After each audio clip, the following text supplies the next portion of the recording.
මම චරක ජනිත් මම දැන්ට IJC එකේ තර්ඩ් සෙම් එක ඉවර කරන ගමන් ඉන්න GDSC ප්‍රෝග්‍රම් එක ඒවගේ මම දැන්ට වැඩ කරනවා මැට්‍රික්ස් කියන කම්පැනිය එකේ ඇසෝසිය සොෆ්ට් එන්ජිනියර් කෙනෙක් විදිහට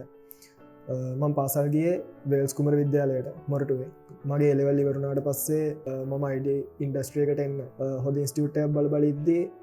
මගේ යාළුවෙක් කිව්වා මට IJC ආයතනය ගැන ඇත්තරම මං ගත්ත හොඳම චොයිසස් වලින් එකක් තමයි IJC ආයතනයත් එක්ක සම්බන්ධ වුණ එක IJC ආයතනය ඇතුලේ මම දැනට අවුරුදු 1.5කට විතර ලං වෙන්න ඉගෙනගෙන තියෙනවා ඒත් එකම කියන්න සතුටුයි මං මගේ පළවෙනි අවුරුද්ද ඉවර වෙද්දිම කම්පැනි එකක ඉන්ටර්න් එකක් කරා ඊට පස්සේ දැන්ටම වැඩ කරන්න ඇසෝසියට් සොෆ්ට්වෙයාර් එන්ජිනියර් කෙනෙක් විදිහට ඒ කියන්නේ මාස 6ක ඉන්ටර්න් එක ඉවර වෙලා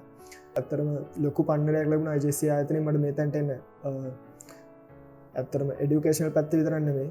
මගේ පර්සනැලිටි එක ඩෙවලොප් කරගන්න ඊට පස්සේ මගේ බැච්මේට්ලා එක්ක එකතු වෙලා වැඩ කරන්න මේ හැමදේම මට ගොඩක් ඉහළින්ම හම්බුණා IJC ආයතනයේ මම මේ ඉන්න තැන ඉන්නේ IJC ආයතනය නිසා ඇත්තටම ස්තුතිවන්ත වෙනවා IJC ආයතනයට